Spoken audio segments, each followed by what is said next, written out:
1987 සිට නව්‍යකරණයෙන් ශ්‍රී ලාංකේය බැංකු ක්ෂේත්‍රයේ පෙරලියක් සිදු කළ අභිමානවත් 30 වසරක සැමරුම සම්පත් බැංකුව හෙට දින එළිය කරයි. Meethotamulla death toll rises to 28, 30 feared buried. Government yet to finalize compensation. First at 9.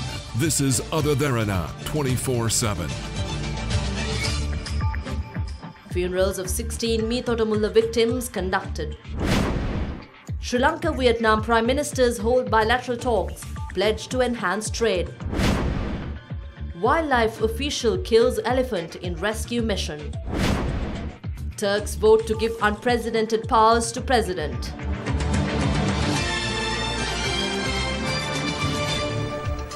This is your news at 9. I'm Indiva Yamwath. In your top story, people across the country continue to hope against hope as the death toll of the Meethotamulla garbage dump collapse rises. 29 persons are now confirmed dead, with the Disaster Management Centre saying 30 more are still missing.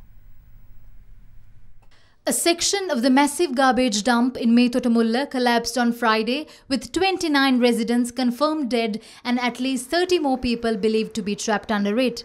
Over 1,500 Tri-Forces personnel are deployed in search of the people buried under the garbage. Operations conducted today has found 2 complete bodies and a part of a body. 6 children are among the dead. The Meethotamulla rescue mission was commenced on the 14th afternoon, and still we are continuing. There are about over 1,060 Tri-Service military personnel are deployed on the mission. Still the process is in progress and will continue for some other days. Meanwhile, discussions were held under the patronage of Minister of Law and Order Sagala Ratnayaka on the future proceedings. The talks were held at the Sri Rahula College, where a special information centre is set up on the missing persons of the tragedy. Media say that hundreds are buried. Considering all the information we have got, the real number stands at 33. We are now in search of 6 people who are missing. The Gramaniladari officer says that this can be 90% accurate. We are now in search of 6 to 10 persons. The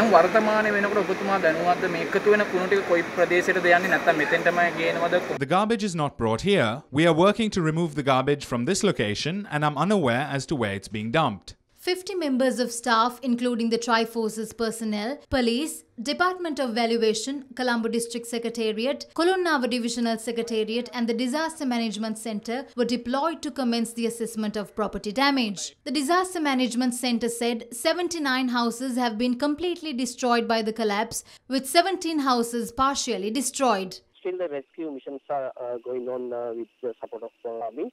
And Minister of Disaster Management already taken an action for releasing all the funds to the district secretaries to cope with all situations.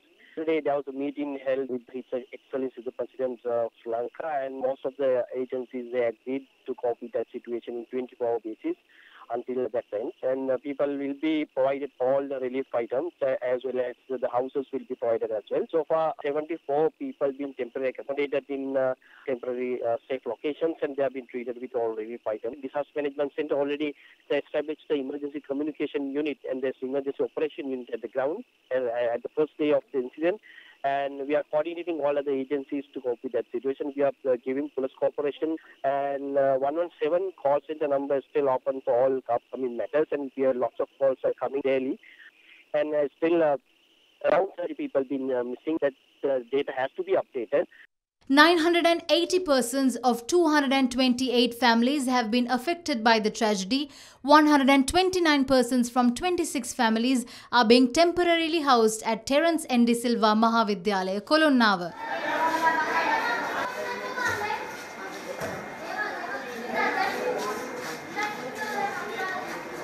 We asked them to give us the relevant valued sum and send us away. No one came. Everyone comes when there is an election to give false promises. I don't know whether these people will at least do justice to us now.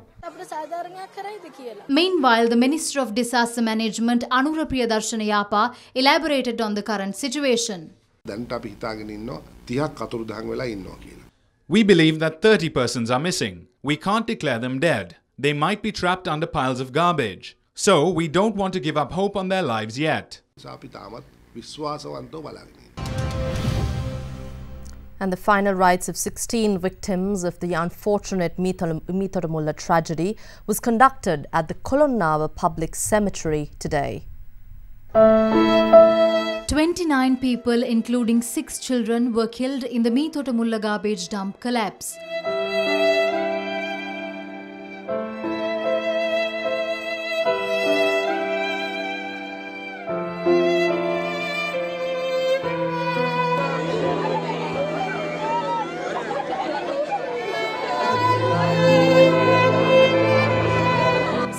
Funerals were held today at the Kolonnawa Public Cemetery.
And compensation for the deaths and property damage pertaining to the Meethotamulla garbage dump collapse is yet to be finalized by the government.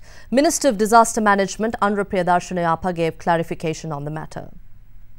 රක්ෂණාවරණය යටතේ උපරිම හානිය ලක්ෂ 25කට තක්සේරු වෙලා තියෙනවා මරණයකට රුපියල් ලක්ෂයක් දෙන්න බලාපොරොත්තු වෙනවා. According to the insurance scheme, the amount given to cover damages is 2.5 million rupees, while deaths are covered by 100,000 rupees. However, during this particular disaster, we've taken action to cover the costs of funerals, and we are supposed to provide compensation for the families of the deceased. I believe a greater sum of insurance will have to increase, as 2.5 million rupees is insufficient for the construction of a residence.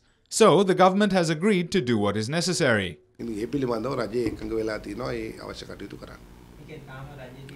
We have not yet made a decision regarding the amount. We are still focused on rescue and relief missions. We will discuss the matter and take a decision. The Ministry of Megapolis and Western Development says that disposal of garbage in lands owned by the Urban Development Authority will be banned effective from the 1st of May.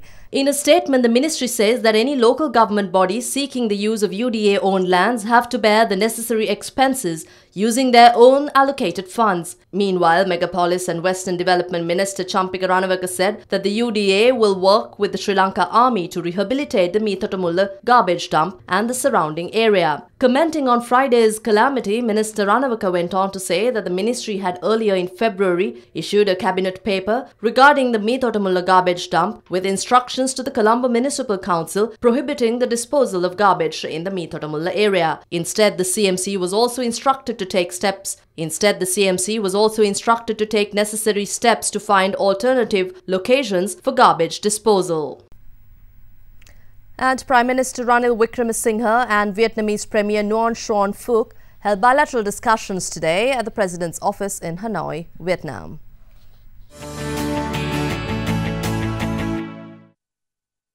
Marking Prime Minister Ranil Wickremesinghe's state visit to Vietnam, a special ceremony to accord military honours was held at the President's office in Hanoi today. Prime Minister Wickremesinghe was cordially welcomed by his Vietnamese counterpart Nguyen Xuan Phuc.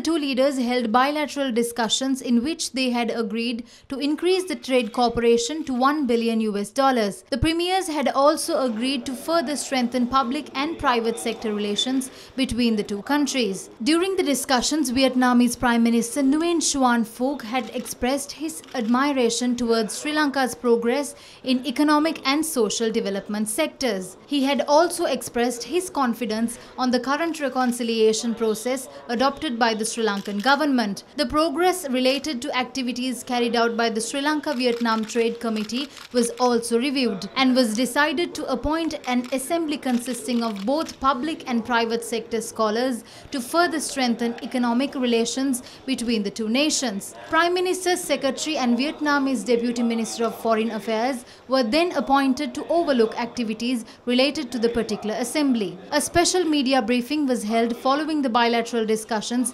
between the two premiers.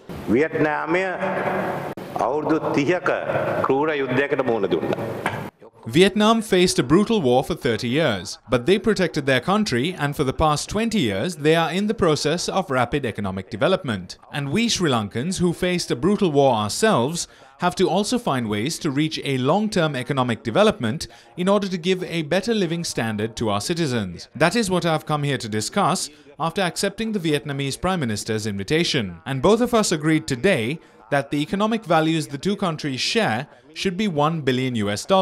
And also, I'm inviting the Vietnamese Premier to come to Sri Lanka for a state visit.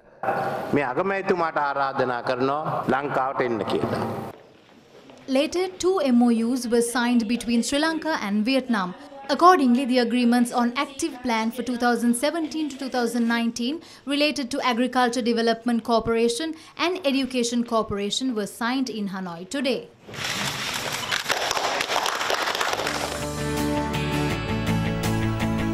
Leader of the opposition, R. Sampandan, states that the government should soon release traditional lands of the Tamil community in the northern province to their original owners. The opposition leader made these remarks at a media briefing held in Colombo today. The media briefing was convened following a meeting at the Ministry of Defence this morning with the participation of opposition leader R. Sambandan, members of the Ilangai Tamil Arasu Katchi, Defence Secretary Karunasena Hettiarachchi and other high-ranking officials of the Tri-Forces.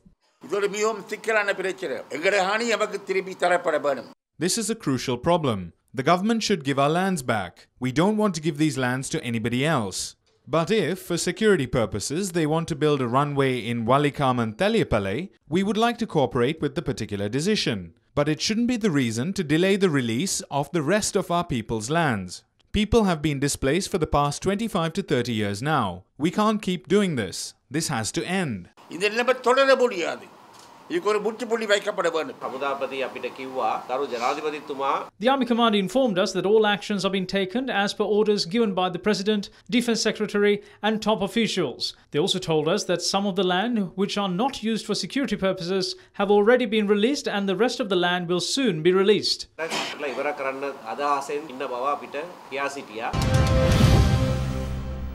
And a power failure was experienced in certain areas of the island this morning due to the breakdown of the generator at the Norochole coal power plant. The Ministry of Power and Energy attributed the interruption to power supply to a failure of a boiler which belongs to the first phase of the plant, Lakvijaya.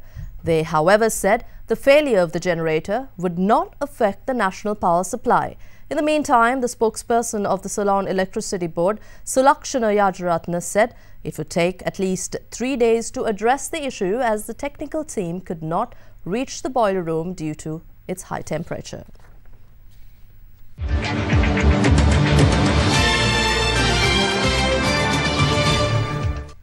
Welcome back. Also on the unfortunate incident of the Meethotamulla garbage dump collapse, Chief Minister of the Western Province, Isura Devapriya, claims that certain ministers obstructed his plans to address the garbage issue in Colombo. He made this statement at a public event in Colombo today. 800 tons of garbage is collected daily by the garbage collectors in the Colombo city. Derana today noticed garbage from the Colombo fort and other areas being accumulated at the Manning market before transported. Garbage was planned to be transported by tipper trucks. However, garbage collectors said they were not informed where to dump the collected garbage. I think we have to take these to Ratmalana. Earlier, it was dumped in Meethotamulla. We do not have a proper place to dump this garbage. We continue loading until they inform the dumping location. Derana inquired on the locations used to dump garbage as well as its methodology from the Municipal Council Commissioner of Colombo, VKA Anura. He said the current process of dumping garbage is done properly, however, the location cannot be revealed to media. Meanwhile, the Chief Minister of Western Province also elaborated on the garbage issue at an event today. More than 20 lives were lost because of our country's faulty administration. We gave them numerous suggestions with regards to Meethotamulla. We even introduced an investor. I also accompanied the chief organizer of the opposition to that meeting. I went without any hidden agendas. I invited media organizations and I also invited MP SM Marika to join us. All we asked from the Urban Development Authority was a 60-perch plot of land. It would have enabled the removal of 4,000 tons of garbage in Meethotamulla as well as garbage accumulated in Colombo. They did not give us this plot of land, and the current situation is the fault of the people who did not give us the relevant permission. We even informed the President and the Prime Minister as well as the Cabinet of Ministers. No one listened to me. They, however, released 600 to 700 million rupees and purchased a land in Colombo for the Waste Management Authority. What a shame. Ultimately, our country has lost lives because of a garbage dump. This problem can even be solved tomorrow with the help of the investors I brought. We do not have to pay the government anything, including taxes. We must request the President and the Prime Minister to punish the Minister who is attempting to grab the powers of local government bodies. Also in your top local story, a wild elephant was shot dead by an official of the Department of Wildlife Conservation today during a rescue mission. 4 elephants had fallen into an irrigation well adjacent to a field in Kombuattukulam, Vaunia on the night of the 15th.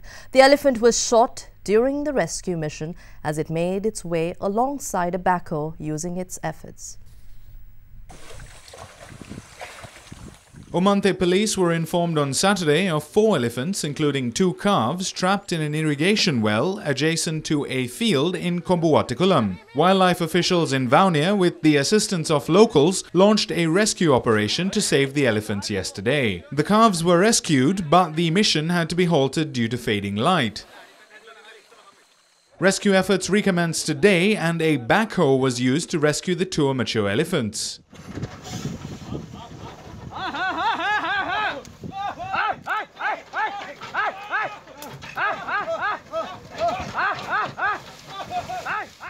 One of the elephants was shot dead by the official as it made its way alongside the backhoe.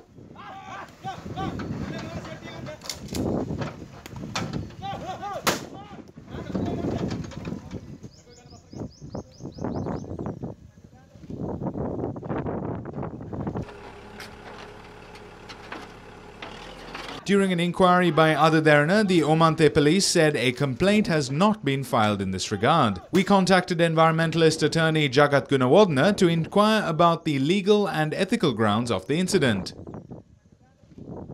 Elephants and tuskers are protected under the provisions of the Fauna and Flora Protection Ordinance in Sri Lanka. According to Section 12, no one is allowed to kill, injure or harm any elephant under whatever the circumstances. Not even the minister in charge of the subject of wildlife, nor the Director General of Wildlife, nor any other person is empowered to issue any license or any permit to kill or maim or injure an elephant under whatever circumstances. We also contacted the Minister of Sustainable Development and Wildlife, Gamini Jayawikrama Pereira, regarding the situation. An elephant cannot be shot according to the law. Elephant crackers have been provided to the official to scare them away. Killing an elephant is similar to killing a human being. The elephant was shot because it attempted to attack the backhoe. Maybe it was angry and wanted to take revenge. Once I get the visuals, I will decide what really happened and what action to be taken. A suspect was arrested today attempting to smuggle approximately 10 kilograms of gold jewellery valued at 70 million rupees at the Bandaranaike International Airport. Bandaranaike International Airport Customs arrested the suspect who had arrived from Dubai at around 1 this morning. The 39-year-old suspect from Colombo is being questioned by customs officials. Deputy Director of Customs at the Bandaranaike International Airport, Parakrama Basnayaka, said Sri Lanka Customs has formed a new narcotic control unit to curb such perpetrations. Sri Lanka Customs apprehended a suspect by flight FZ 557 from Dubai early in the morning by about 1 a.m. This is one of the largest detection by the Sri Lanka Customs on past few months. Meanwhile, 2 Sri Lankan nationals have also been arrested in Mumbai for smuggling 25 gold bars. They were apprehended at the Chhatrapati Shivaji International Airport in Mumbai yesterday. The gold bars are valued at approximately 87 million Indian rupees.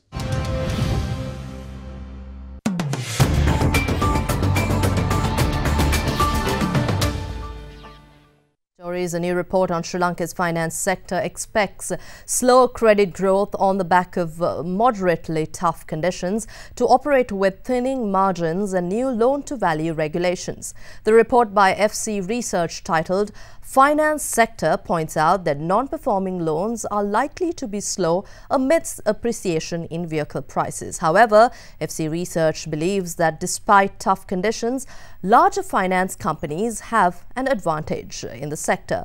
We have Dimantha Matthew from First Capital Holdings for more details. This year we are expecting some tough conditions for the finance companies segment with margins thinning, mainly because the bulk of the portfolios in the finance companies are mostly related to leases. This effect is thinning this year mainly because of the rising interest rate environment. Also, the monetary tightening LTV regulations is likely to moderate the credit growth this year. In addition, there's a positive side to it also with the second-hand market value of vehicles. We see some sort of dip in the NPL market. Despite these tough conditions, we expect the bigger finance companies to start doing better, mainly because their cost of funding is lower. And the Colombo Bourse snapped the 11-day winning streak today, with both indices closing the session with negative returns. Market turnover remained low as 365 million rupees were accumulated. Despite the drop in activity levels, foreign investor participation remained close to 50% of market turnover. We have Imeshri Fernando from the Colombo Stock Exchange for more from the trading flow. The benchmark all-share price index lost 51.73 points to close at 6,351.26, while the S&P Sri Lanka 20 index lost 34.86 points to close at 3,612.96. Top 5 gainers of the day were Blue Diamonds non-voting, Adam Capital, AIA Insurance, Tess Agro non-voting, and Malayan Phipps. Today's foreign purchases were 179.58 million rupees and foreign sales were 172.47 million rupees. There were 2 crossings today and the crossings turnover was 49.5 million rupees.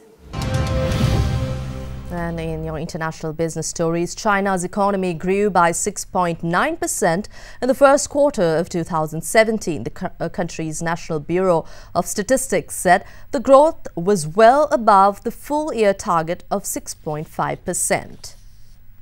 China's gross domestic product reached 18.07 trillion yuan, an increase of 6.9% compared with the same period last year. The increased growth rate, the fastest in the past 6 quarters, beat forecasts made by many economists. Despite the National Bureau of Statistics saying that the country's steady momentum from the second half of last year is being maintained, analysts fear Beijing is relying too heavily on stimulus and the steel industry.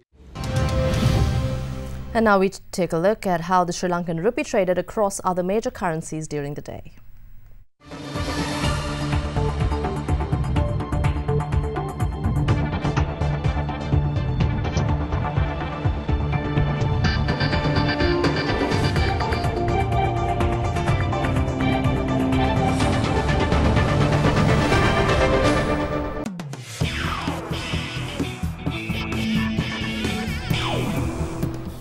From the IPL, Mumbai Indians kept up their impressive form, beating Gujarat Lions by 6 wickets to register their 4th consecutive win in the 2017 Indian Premier League at the Wankhede Stadium last night.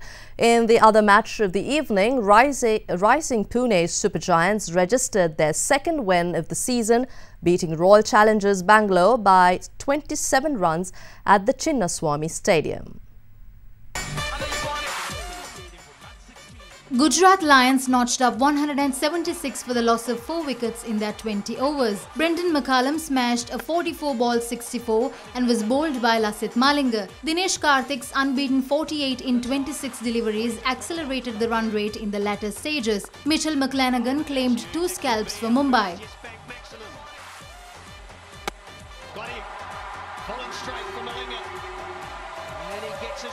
In their reply, Nitish Rana posted 53 for Mumbai, while skipper Rohit Sharma was unbeaten on 40 to lead the team to a 6-wicket victory.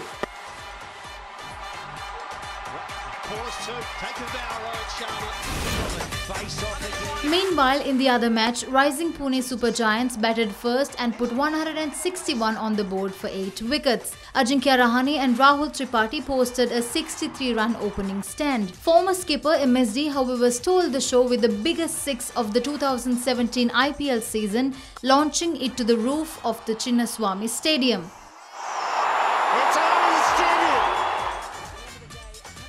Chasing 162, skipper Virat Kohli and company could do precious little in face of some superlative bowling by the RPS. Although RCB battled out all 20 overs, they could only muster 134 for 9. Visiting side. And Ferrari's Sebastian Vettel won the Bahrain Grand Prix yesterday to go 7 points clear at the top of the Formula One drivers' standings. Defending champion Lewis Hamilton of Mercedes came in second after a 5-second time penalty. Vettel's win lifts him to 68 points, with Lewis Hamilton second on 61. The victory was Sebastian Vettel's second this year after the 4-time world champion won the season opener in Australia. Hamilton's race was compromised by a 5-second penalty for driving unnecessarily slowly at the pit lane entry when he came in under the safety car in an attempt to create a gap with his Finnish teammate Valtteri Bottas ahead in the queue, hindering the racers behind him. Hamilton's late charge proved insufficient as he finished the race sandwiched between Vettel and Bottas.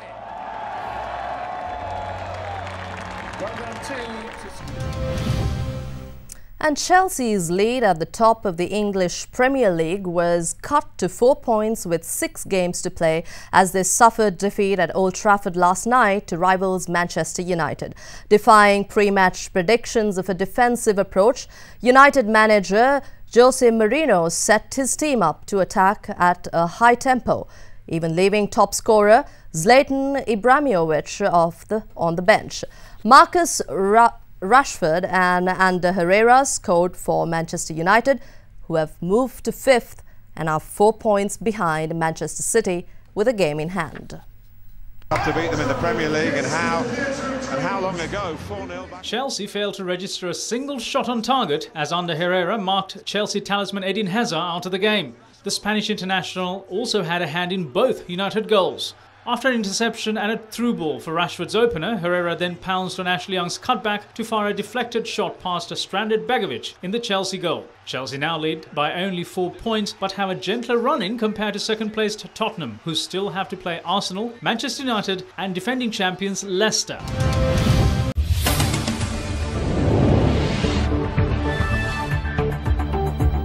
In your international news, Turkey's main opposition party vows to challenge the result of yesterday's closely contested referendum, where a bid to expand the powers of the country's president, Tayyip Erdogan, won by a slim margin.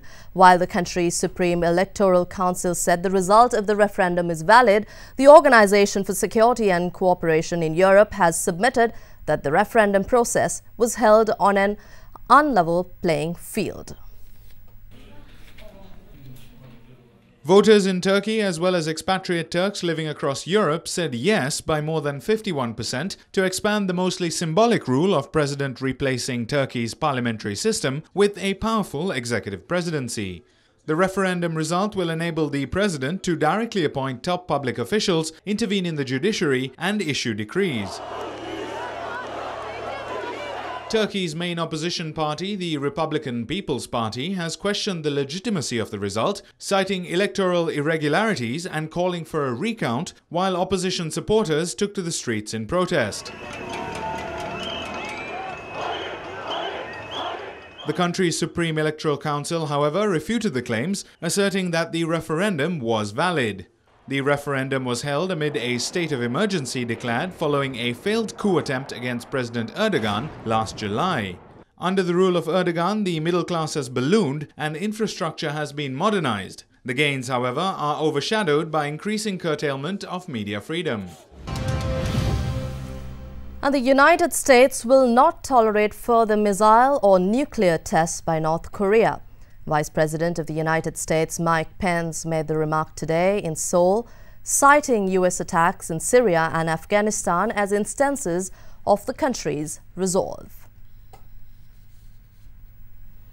Moving on, activists say that at least 68 children were among the 126 people killed in a suicide bombing on buses carrying evacuees from besieged Syrian towns. A vehicle filled with explosives was detonated near a convoy of evacuees near Aleppo on Saturday.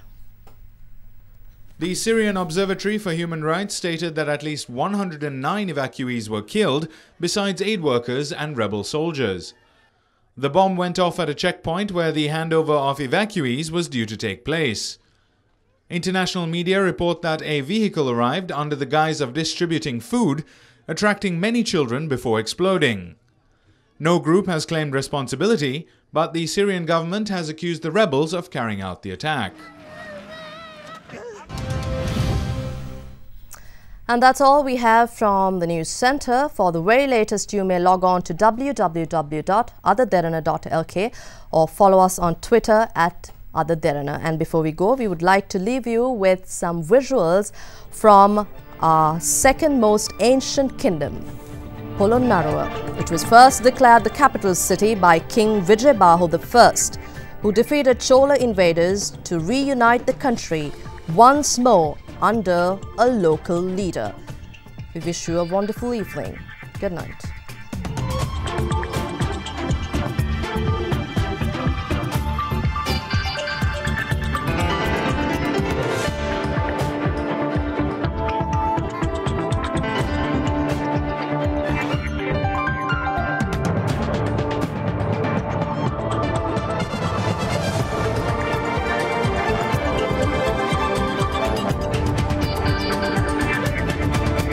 Bringing you the news and information 24 hours a day. This is Sri Lanka's premier news channel, Other Derana, 24/7.